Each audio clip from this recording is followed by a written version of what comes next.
Hello, everybody, and welcome to today's webinar. Thank you so much for joining us. We're going to give everybody about a minute or so to start filtering in, and we'll get started very shortly.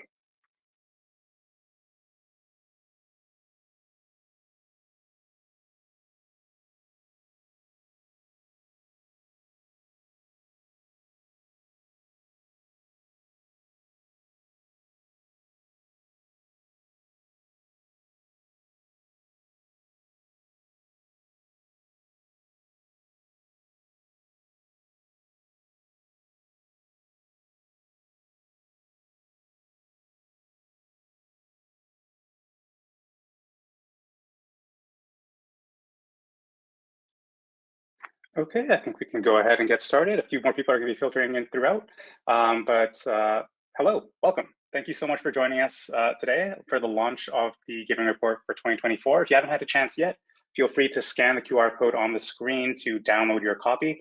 But at the end of the presentation, we'll be sending out some links to the download as well. Today, we're going to be talking about the Giving Report 2024. The main theme is from disconnection to action. We're going to be talking about some of the high-level insights from this report, and we have some great experts here to share their insights as well. But before we get started, we wanted to acknowledge the land on which we are presenting from. So our team at Canada Helps is grateful to have the opportunity to meet and work on the many Indigenous homelands across this land that we share in Canada. As settlers on this land, it is important to acknowledge that our Vancouver offices are located on the unceded territory of the Coast Salish people. The Montreal offices are located on the Kanien'kehá:ka Mohawk territory, and the land on which we operate in Toronto is the traditional territory of the Wendat, the Anishinaabe, the Haudenosaunee, and the Mississaugas of the Credit First Nation. We want to express our respect for the territories we reside in and honor the diverse Indigenous people who have lived and worked on this land historically and presently. We, the staff at Canada Helps, are committed to being active participants in reconciliation. We're committed to continuing to amplify Indigenous voices and learning how our work affects Indigenous people. And before we get into the actual meat of the presentation, a few housekeeping items to make sure that everybody is getting the best experience. So if we can go to the next slide, please. Perfect. So if you're having any trouble hearing us, there are a few things that you can try. The first is to turn up your computer's volume as much as you can until we're coming in loud and clear. Another thing that you can try with the GoToWebinar panel is to click the sound check under audio in your GoToWebinar panel, and then from there, select the speakers tab, and then turn the volume on the speaker to the far right to the maximum volume or until you can hear us. Next slide, please. And one final note on our side is that you can hear us, but we can't hear you. So if you have any questions, we encourage you to type them into the questions log at any time, and we'll be monitoring it on the back end, and we'll try to answer them as quickly as we can. All right, perfect. So with that, I will pass the mic over to Julie. Great. Thank you so much for that introduction, Phil. Pleasure to be here today with all of you. Thank you so much for joining. And welcome to the Giving Report 2024. From disconnection to action. And as Phil shared the link, we do hope you have a chance to download the report and review it when you have some time. Okay, we're going to just get to the next slide. We want to start with giving a huge thanks to our partners, both Environics Analytics and Imagine Canada, for their generous support of the Giving Report, not just from the point of view of data analysis, but actually this morning we had a live in-person event, which Environics Analytics graciously sponsored. So we just want to give them a shout out. And the team at Canada Helps has worked with both Environics Analytics and Imagine Canada for years. And we actually wouldn't be able to produce this report without their both expertise as well as just sector knowledge that contributes to this. So massive shout out there. Okay, so we're just going to dive into a little bit of a social commentary, and forgive me as I'm navigating two screens and my mouse is acting up, of course. Today, we wanted to not focus so much on stats and figures, but really give you sort of the bigger picture. And the way we're describing this is, or framing it, is with an economic problem which is known as the tragedy of the commons. And some of you may have heard of that if you've either studied economics or heard that in academic terms. But essentially, the tragedy of the commons describes the reality where the individual consumes a resource at the expense of society. And so, for example, in Canada specifically, how we've landed in this current housing crisis, which now seems to be primarily affecting millennials, Gen Z, the younger generations, and people, quite frankly, most impacted by systems of oppression, is an example of the tragedy of the commons. But the slide we're looking at now is also kind of like the reality of sort of the day-to-day tragedy of the commons that we face in traffic jams, where you know, we're all in our cars and just, you know, cursing out other drivers, like, if these idiots would just take the bus, I could be home by now.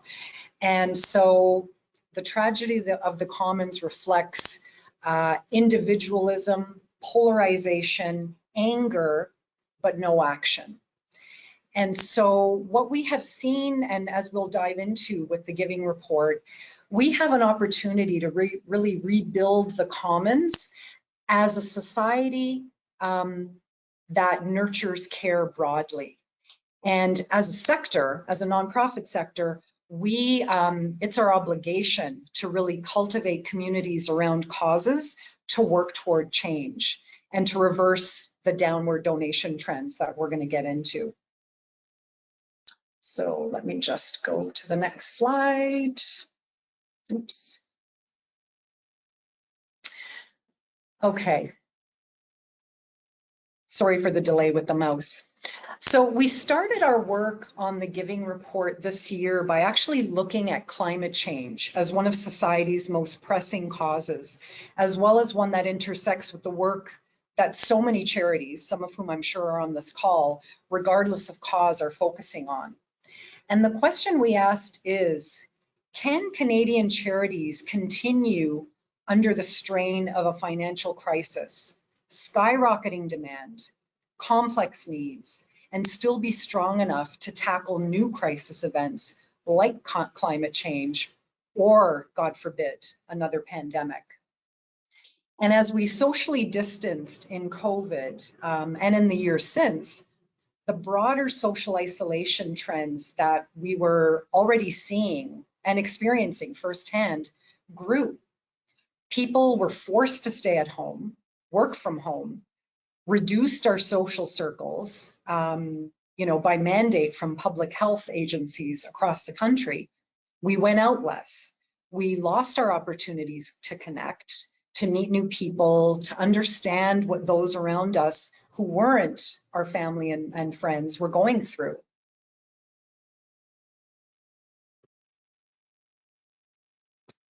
So this next slide shows you really the reality about key connection indicators. And we can see the big drops in many connection indicators. For example, those, and these stats go from 2013 to 2022, so almost 10 years, and clearly pre-pandemic and post-pandemic. And for those, this is a study called Connection, Engagement, and Wellbeing, a report from the 2022 Social Capital in Canada study. And Canadians who reported having 6 or more close friends dropped from 37% in 2013 to 22% in 2022. So that's a 15% drop. That is significant. Canadians who indicated a very strong sense of belonging to community also had a 12 percentage point drop from 32% to 20%. And then those who self-reported knowing most or many of their neighbors went down 10% from 42 to 32. And so I guess what we would ask is, so what? What we're actually seeing is, what we're actually seeing is that what we're calling pro-social behaviors, they are actually, they factor into giving behavior. And it's important for those of us who work in charities to really understand more about how disconnection can have a profound impact on giving behavior. So this next slide, which shows community contributions by close friends, what this basically illustrates is that disconnected Canadians are actually less likely to give of their money and time. And those who exhibit pro-social behaviors, such as the ones we talked about, having 6 or more friends, knowing many or most of their neighbors, like engaging in social activity, people who do express and have pro-social behaviors actually will give more time and money.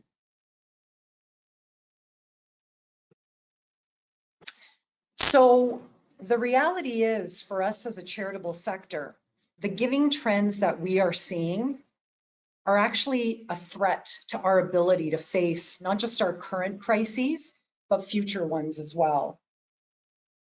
And this next slide shows the figures. So from 2004, which is 20 years ago, a little bit difficult to fathom, and that's when Facebook actually started. The giving rate in Canada was 25.4%, and these numbers reflect tax filer data. And the giving report, if you've downloaded it and have a chance to go through it fully, will show you these stats quite fully and explain them all. So 25.4%, or 1 in 4 Canadians, were actually using tax receipts on their income tax returns and filing them in 2004. In 2010, things started to take a little bit of a downturn. The giving rate went down to 23.4%. And what's highlighted there in the imagery is the Deepwater Horizon debacle in the Gulf Coast, which was an ecological crisis of enormous proportions, one which probably hadn't been seen before for this generation. And that was sort of one of the events that put climate change truly on the map for a lot of the younger generations. In 2015 is when the Black Lives Matter movement really started gaining steam in the US. Of course, we know during the pandemic, it gained even more traction with the horrible situation around George Floyd. But you can see the giving rate declined even further to 21%. And so the last bit of data that we actually have access to from the CRA from 2021 shows now that the rate has gone down to 17.7%. And of course, 2021 reflects year 2 of COVID. So it'll be interesting to see where these numbers land once we start looking at some post-pandemic data. Okay, so we've talked a little bit about climate change and how pro-social behavior really impacts Canadians' desire and ability to give of themselves, to give of their time and money to charity. What we've also seen in our research, which is explored in the Giving Report, is that what Canadians say versus what they do are not necessarily always the same thing. To give you an example specifically related to climate change, 32% of Canadians have said that the environment is a top cause for them. And in fact, 75% say that they are willing to make significant changes to their lifestyle to reduce their personal impact or carbon footprint. But in fact, what we're seeing at Canada Helps is that only 1.5% of donations that are processed on our platform are made to environmental charities. So there's a clear disconnect between the concerns that Canadians express over the environment versus how much they're willing to donate to support the causes that are directly working to address climate change. And we are also seeing this discrepancy in education and literacy and supporting Indigenous peoples. And as I'm sure we all have heard about, Arts-related charities are suffering at the moment as well. So as we talked about a little bit earlier, social networks are essential for a strong society. And I'm not talking about social networks like social media networks.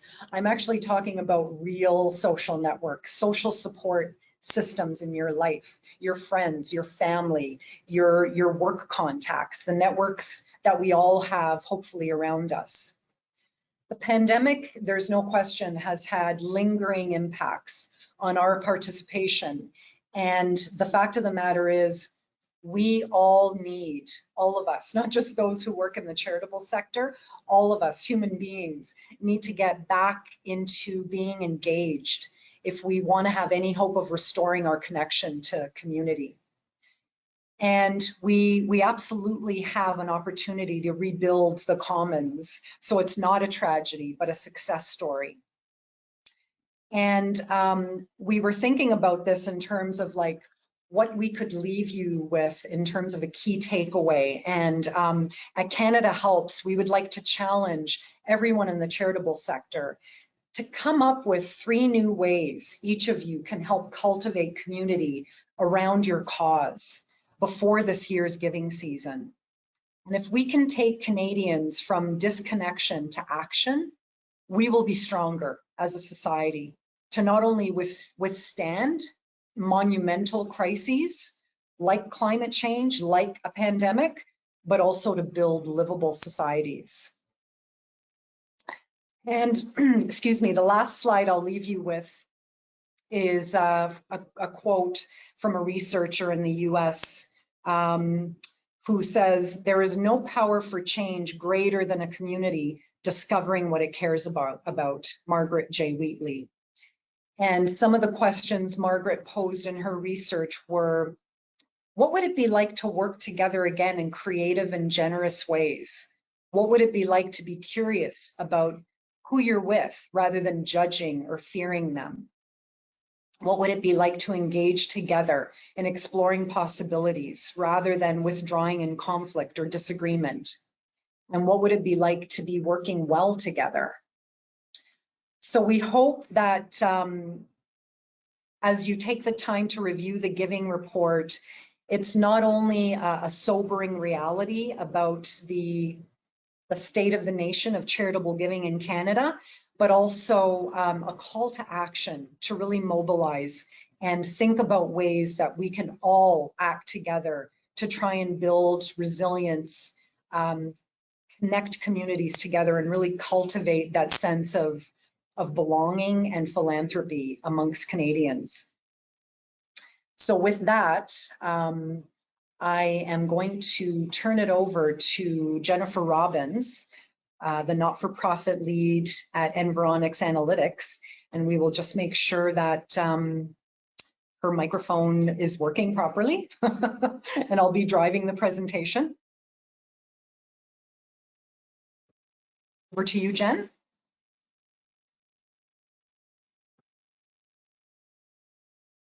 It would help if I unmuted. Can you hear me now? Hello, everyone. I'm incredibly excited to be here today. Thank you all for joining this afternoon, and thank you, Julie, for introducing and sharing this webinar time with me. So I know in Julie's first part, she mentioned you're going to talk about those high-level trends and not talk about statistics. Sorry, I am going to talk about the statistics because that's what we specialize in. So I'm going to start at the beginning. So again, my name is Jennifer Robbins, and I'm our not-for-profit lead here at Environics Analytics. And for those of you who aren't familiar with Environics Analytics, I wanted to start with our mission, our purpose, and that I think will help lend well to the conversation that follows. So our purpose is to make people's lives better and our clients more successful through transformative data, insights, and analytics.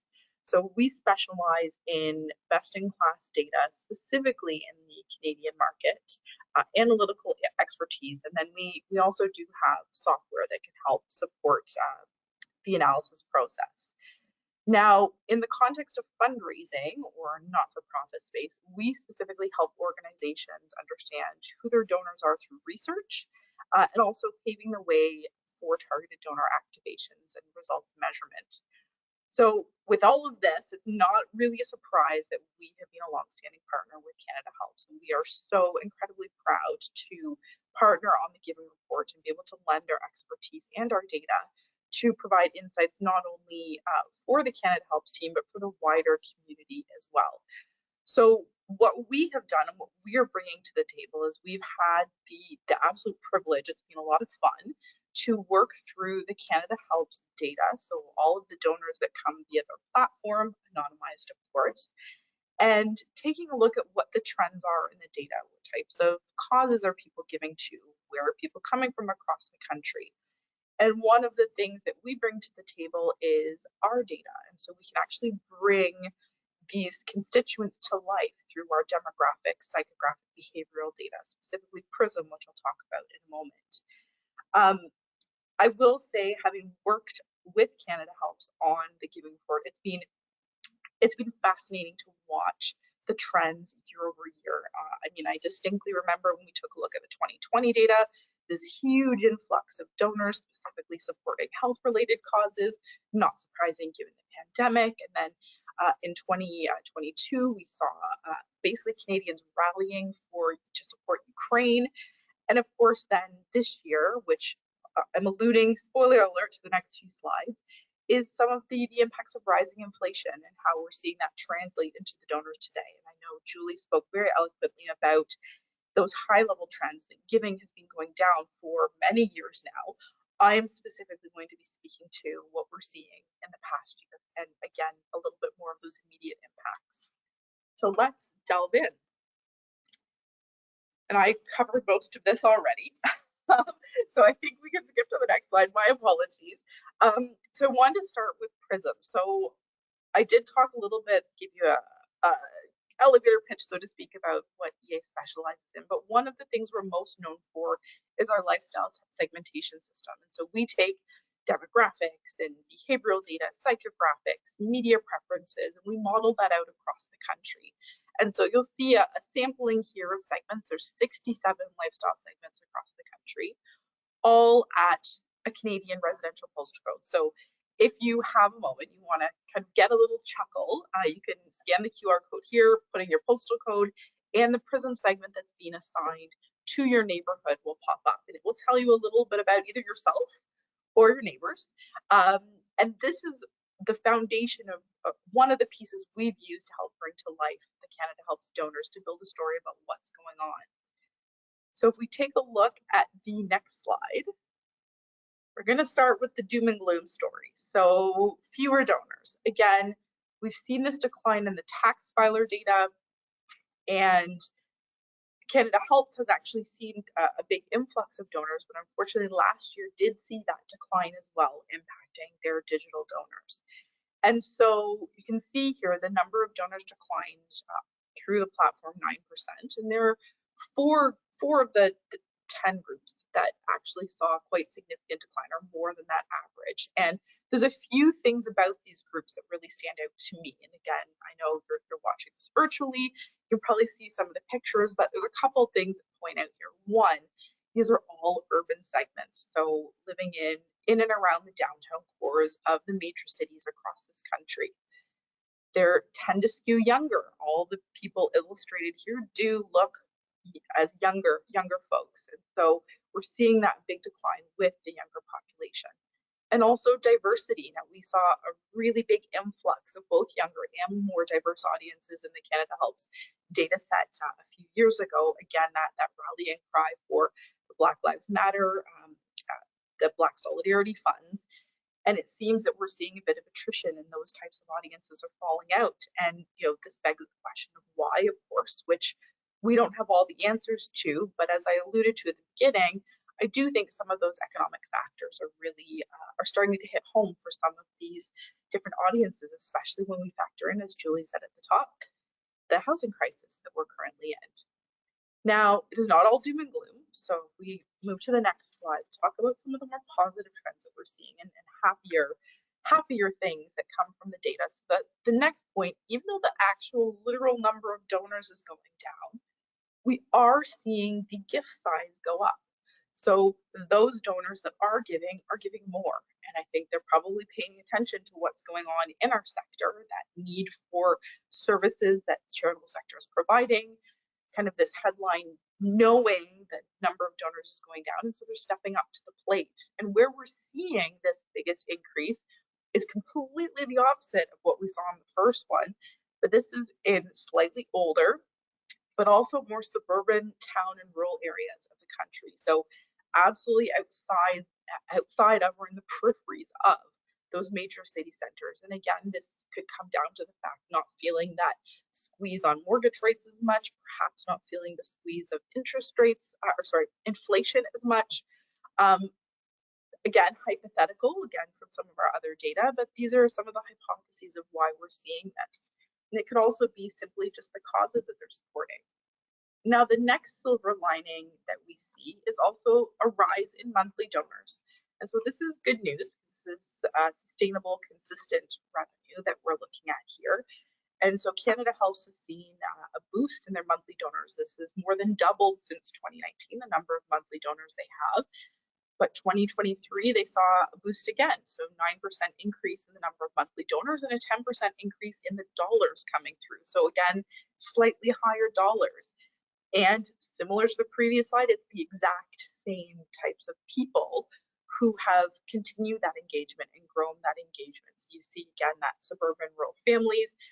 The two top groups we'll delve into a little bit more in a moment, and then an exurban mix, which is very much in and around those major cities, but more not quite as densely populated. So if we round things out on who the personalities are, we'll also want to focus on the differences between the groups and specializing on why this is meaningful and why this is meaningful for other nonprofits. As you'll see here, we have two of those groups, the increased groups, the ones, the happy news story. You've got your suburban and rural families, and you have your older suburban and rural families. It's really the younger version of each of the groups. And so they're both living in those town and rural areas. If your older suburban families and rural families, likely empty nesters or adult children at home. But you do see they have very different different data points to them. You see the suburban and rural families, they're very much in the digital space. So these are on-the-go families, primarily using their mobile phones to connect. They're on TikTok, so a little bit younger, a little bit trendier, a little bit younger than me because I'm not on TikTok, but there you go. And then you also see that household income and even their average gift is higher than the older group. Now, on the flip side, this older suburban and rural families, they are very much out of home, more traditional media. And some of this comes to the fact that because they're not in larger city centers, they don't have access to public transit, they're driving. And so they are seeing some of that out of home advertising that's going on. And of course, skewing that little bit older, more traditional media is still common with them. But they're also very much into hobbies. So you see Pinterest popping up here as their strongest social media platform. That household income's a little bit lower. It's kind of sitting just below the Canadian average, that average gift as well. But I think the most interesting part, even that media mix piece, is really their reasons for giving. So that younger group here, their top reason for giving is because they were asked. That's why their number one motivation or reason for giving is because someone asked them. So this makes me think, of course, okay, I've got friends who are doing a run or a walk and I'm going to give, or I came across one of our friends from the charity at a local event or at our grocery store, and this is why I've given. Whereas that older group, their reason for giving is that they're personally affected. And so I think that's really important. And then going back to this media mix, I think this brings us very well to the last slide, is that understanding the work that charities and nonprofits do it's sometimes really hard to understand that ROI on all the media that you're doing, whether this be in the digital space. I know direct mail is really solid.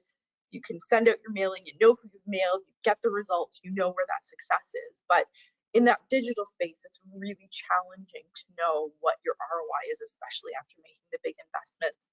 And so from seeing the groups that we've just spoken about, it's really important to understand that how do you reach them? Where do you reach them? And then of course, where do you, or how do you then measure that ROI? And so one of the things that we do and really is important for us, and we spent the last few years developing this, is creating partnerships with media agencies to help organizations with that, not only media activation, but also that attribution piece to be able to then say, okay, these were my people, this is who I've messaged, and I know that this is where the channel that they came through, and I know that's challenging in the digital space. So with this, I'm going to close off my chatting piece. I've given you our high level notes, so thank you. I'm going to switch gears a bit. We have two very special guests with us today, and we're going to have a bit of a discussion about the insights that both Julie and I have just shared and how this translates into reality. And so it is my deep pleasure to introduce our guests. We have Rod Santiago and Samantha Rush joining us. So give a little bit of a bio and then let's get started on our questions. So Rob Santiago, he's Central Executive Officer, I love that title, by the way, of Archway Community Services. He joined them in 2010 after 20 years of experience in senior level leadership in the not-for-profit sector. He is the past chair on the board of Community Social Services Employers Association of BC, otherwise known as CSSEA, which is a lot easier to say than that name, by the way. He has served on the advisory committee of Peace and Conflict Studies at UFB, the hub of the Fraser Valley Community Advisory Board of Abbotsford City Council, and as a facilitator for the Abbotsford Collaborative Services Committee. Welcome, Rod. I'm so pleased to have you here today. And then we have Samantha Rush, as I said, the Executive Director of Apathy is Boring. So she has been, since 2017, she's served on the leadership team at Apathy is Boring, contributing to the strategic development of programs, content, and activities through her work as the head of impact and development before transitioning to the executive director role in August of 2020. So you've definitely seen a lot of this up and down throughout. Now she's a passionate advocate for democracy and civic engagement. Sam is a respected commentator and educator who believes that the energy, insight, and innovative spirit of young people are critical to building a stronger and more equitable society for us all. I think with those beautiful bios, I think it speaks exactly to why we've invited you today to speak with us, especially given the insights.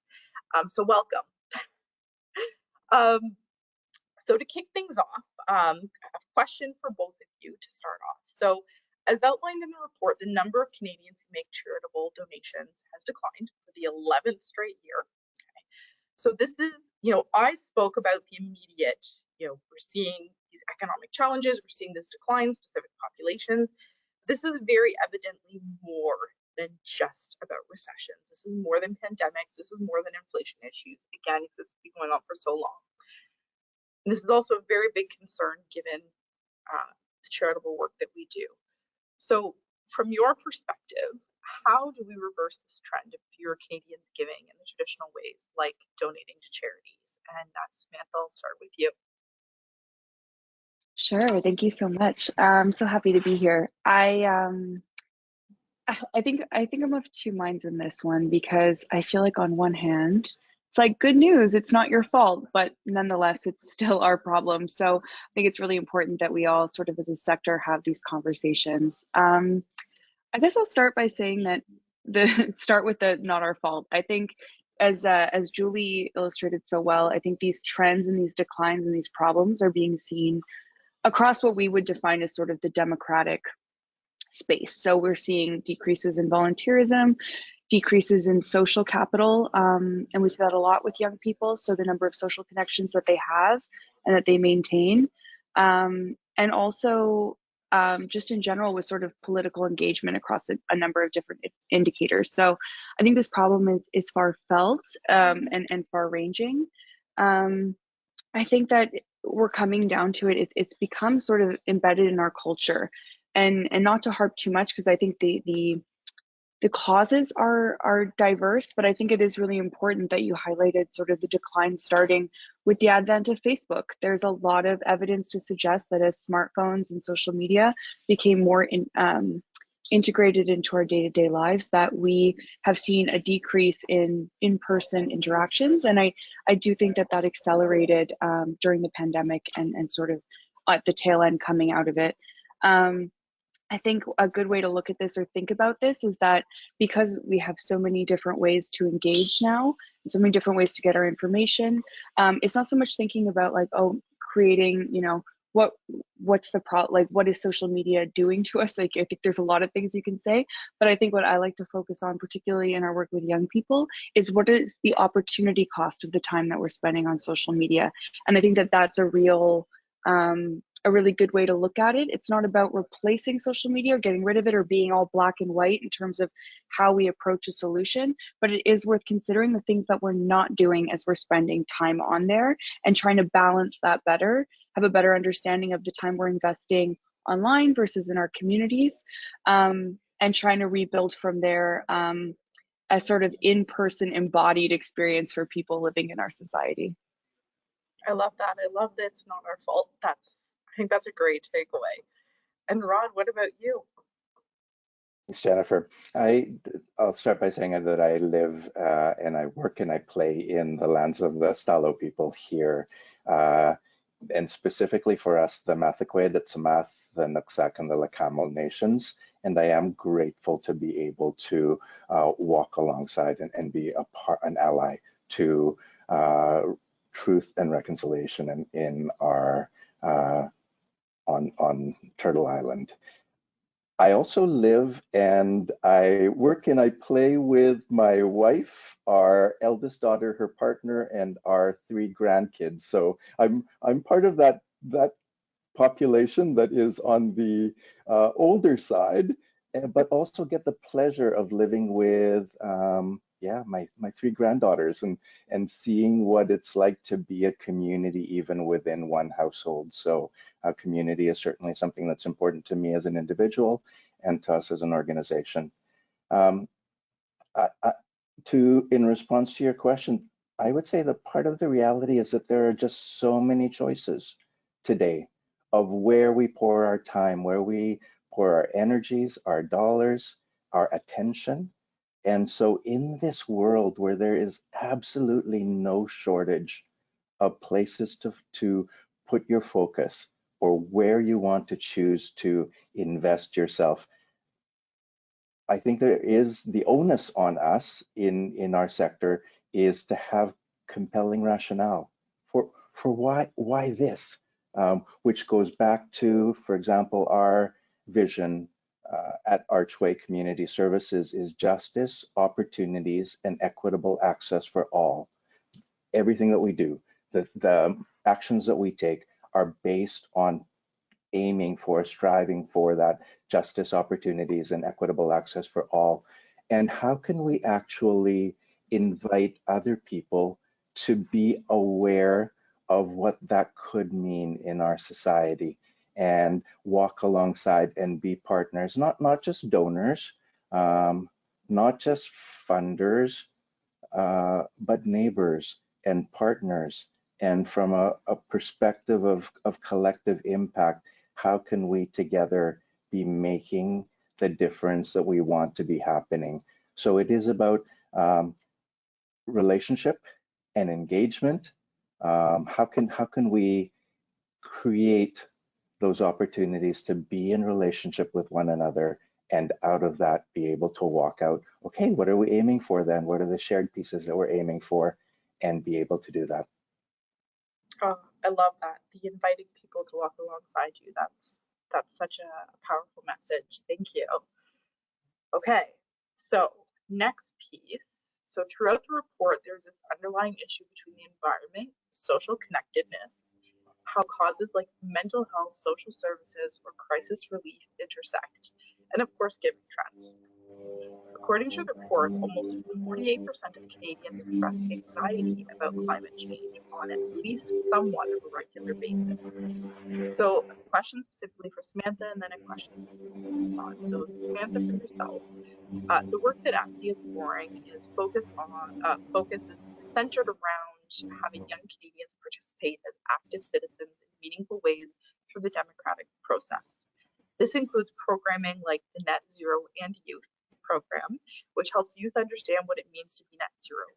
From your perspective, what have you seen when it comes to the intersection of climate anxiety and how young Canadians are affected? How is Apathy is Boring turning anxiety into action? And how can other nonprofits do the same? Yeah, thank you. I'm really proud of the work that we're doing with Net Zero and Youth. I think that just to start, we're really not climate experts, and I think the same can be said of most young people, right? It's continuously one of the top issues, being eclipsed a little bit right now by affordability and housing when you ask people to rank, but nonetheless, in just day-to-day conversations with young people, is continuously coming up as a core concern, particularly when young people are thinking about opportunities and their future. So we thought, hey, why not dive into this conversation as non-experts to non-experts? And we really focused on developing exactly what the report recommends, cultivating community. We know that one of the biggest barriers to young people having these conversations can be a lack of skill and understanding on how to have complex conversations where you might not agree, where you might not see things from the same perspective. And then that can be really discouraging for people to sort of get on the path of influencing, building connections with the people around them and having dialogue. So we try to, and we do this with a lot of our work, but this was really specifically focused in this project, which we'll be doing until sort of next spring. So this is now the second year of this project. We really focused on helping people see past the idea of sort of frame dominance. So often when we get into conversations with people who we might not agree with, we tend to try and sort of, or at least nowadays, tend to try and focus on dominating this sort of discourse around what the actual problem is before we get to the solution. And what we wanted to do with this project was really focus on building common ground, finding shared values, telling your story, hearing someone else's, and reframing the conversation in a way that allows you to understand why someone might not see it from the same perspective as you, but also might be looking at different solutions than you, and then trying and find where there's shared ground. And I think that that's sort of the first step towards building a stronger social fabric, but also towards building successful movements. If we don't find common ground and build solidarity, we're not able to press our democratic institutions, for example, for different changes. And we all need to be sort of singing from the same songbook. So Net Zero is a really good way to think about that. I think it's something that can capture people's imaginations. There's a lot of different ways we can get there. So it's about figuring out, okay, what's the next best step here, rather than focusing on, what the most pressing issue of the day is. We all know that if we become overly fixated on the problem, that's when we kind of fall into despair. So reframing things and starting to think about, okay, where's the hope? And I think the report does a really great job of highlighting this too. What are we hopeful about? What are we building towards? If we focus less on what we don't like and more on what we can be doing, then it creates an opportunity for people to actually get involved.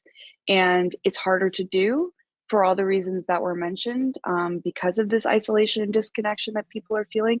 It's not easy, but if we can create opportunities for those bridges to be, going with the bridge metaphor, if the bridges to be crossed and for us to actually connect with each other in meaningful ways, then we're able to start to move the needle and build power, which is fundamentally what you have to do in order to advance change at the institutional level. We can't come at this from a fractured perspective. We might have to give some things, we might get some things, but if we focus solely on this frame dominance, we start to look at this problem as a comms problem as opposed to an actual problem, and then it can get mired up in that quite easily, rather than moving the needle forward in meaningful ways. I love it. I definitely like the next best step analogy. That was great. Okay, so Rod, for you, question about this climate anxiety piece is, given your work in British Columbia providing social services, how has Archway Community Services been impacted by the wildfires in the province and climate change overall? And how has that changed your your service delivery? Sorry, big question.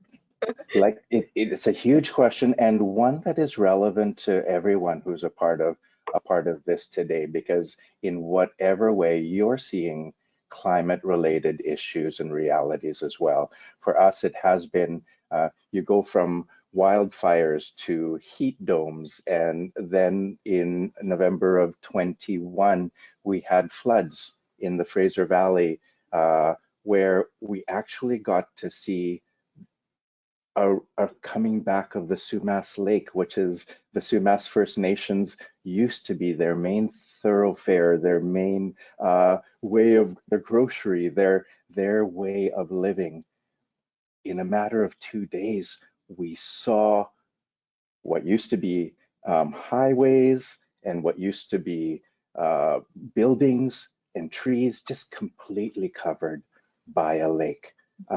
So these are the kinds of realities that we're facing. These are also the kinds of realities that we as communities need to be alive to, because whether it is heat domes or fires or floods or earthquakes or whatever, what will be the community response, and what can organizations and communities that have experienced it, what can we capture and learn and share with others, so that when such realities, and these are realities, when they occur in your community, you're not making it up from scratch, and you're not having to do it all from the point of deficit. If I could actually, Jennifer, I'll focus on the flood component, and because that was almost 2.5 years ago now for us. But the reality is there are still individuals who are not back in their homes at this point. There are still farms that are starting up again, and we live in the agricultural heart of the province and in a lot of the country as well. The 2-year mark is when issues around trauma become awake for people who have gone through any kind of major climate disaster catastrophe. And so we are seeing now the kids who are waking up crying at night when they hear the rain falling. We are seeing the farmers who are tough and pull up your boots and make things work, dealing with the trauma of what happened 2.5 years ago. And so it is constantly not just services immediately, and we're all familiar with the word pivot. Thank you, pandemic. But pivot is something that we've all learned we just need to do. And so in the case of a flood, when over 2 days of atmospheric rivers, significant water, it was things like what's needed right away. Water for people to actually access drinking water. And then going from there, the services that Archway provides is anything from the food bank and food security, food justice type of services, to the majority of immigrant and newcomer services in our community, to working with pre-birth all the way to seniors, to employment, to counseling. So it is the concept of multi-service and about over 90 different programs and services. So the pivots look different in the different areas. It was, how could we take the food that we have, and people were incredibly generous with providing us with food which was absolutely needed by people, and share it with other communities. So not even only focus it on our community of Abbotsford, but how can we then get some of that food by helicopter or by special access of vehicles with permission from Department of Highways to other communities that were completely watered in and had no access to food whatsoever. So it's that kind of piece. It is being able to turn around, what are the supports for temporary foreign workers, over 400 temporary foreign workers from other countries who had to leave, often without their passport, with just whatever they had on, and leave the places where they were working. What's the response to be able to provide supports as a community, not one organization, but as a community, to persons that are temporary foreign workers, migrant workers? For our Indigenous populations, just acknowledging and recognizing that when other people were receiving supports, our Indigenous populations were not necessarily receiving the same speed and access to supports. And so what could we do as a community and as an organization to actually take care of homes where there was mold as a result of the flooding, but people still living in it? And so it is about listening, talking. It's about, as a community, we came together and planned together, but also recognize that, maybe this plan would have worked 3 months ago, but today that's not what people are needing. And so how willing are we to do an about face in doing that? How willing are we, as Sam has talked about, of listening to people and hearing what they need, how they need it, and be able to respond to it in that way? So yeah, it's the pivoting. It's a bit of a warning for everybody. This is going to happen in your community too. And when it does, what networks do you already have existing with your municipality, with health, with various ministries, with nonprofits, with faith groups, so that you can make sure that there is a way to move forward from this? That was incredibly insightful. Thank you so much for sharing. What particularly struck me when you were speaking is, having this immediate plan, emergency plan, but also what are things going to look like if this happens? What do things look like? And also having that support for people who've been impacted, which I think is very much what Canada Helps has been pulling through the Giving Report, is how this climate crisis does impact all facets of society. And so thank you so much for sharing some of the things that your organization has done to pivot and address those challenges that you don't necessarily, I personally did not think about the after effects trauma. So thank you very much for sharing that. So I think I'm going to wrap. I've got one more question for each of you. So in the report, it's clear that Canadians think climate change is an urgent issue. 64% of Canadians believe that climate change is a crisis. So this is good news. Okay, good. Over half believe this, so getting somewhere. But the problem, they believe that this is a crisis that change has happened. But the problem here is that aside from recycling or composting, they aren't doing much about it by donating, contacting public officials, volunteering, or participating in protests, as a few examples. So for both of you, the question is, are Canadians apathetic and simply don't care? Or is there something greater going on? How can we get Canadians to take action? So Samantha, over to you. Apathy is boring. No,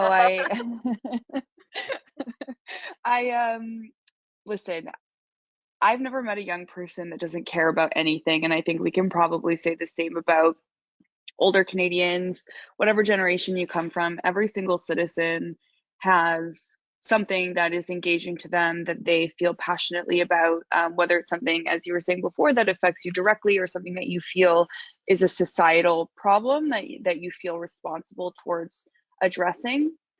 There's something that grasps everyone.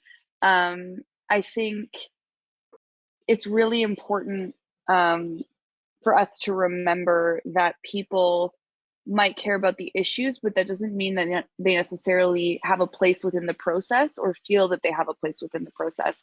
So again, that isolation that people are feeling does come to bear in whether or not they feel they can participate in whether it's an election or an organization or a movement more generally. So I think that as we build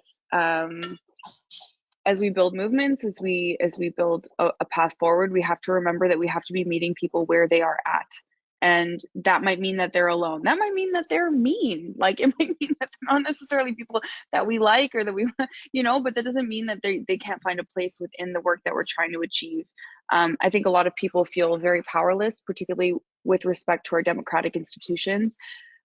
We know that 97% of young people, when we ask them, think it's very important, or at least somewhat important, for them to be good citizens. 97%. That's like across the board, almost universally, people care about being a good citizen.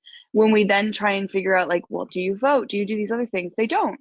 And I don't think that that's an indictment on them as individuals. I think it's them trying to figure out, where is the best place for me to put my energy? Where can I have the most impact? And if we look at things right now, where are we driving people's energy, right? It also takes a lot of work to manage volunteers, to do donor engagement strategies, to do all these things. And as a sector, with this decline in philanthropy, like, we all feel that squeeze.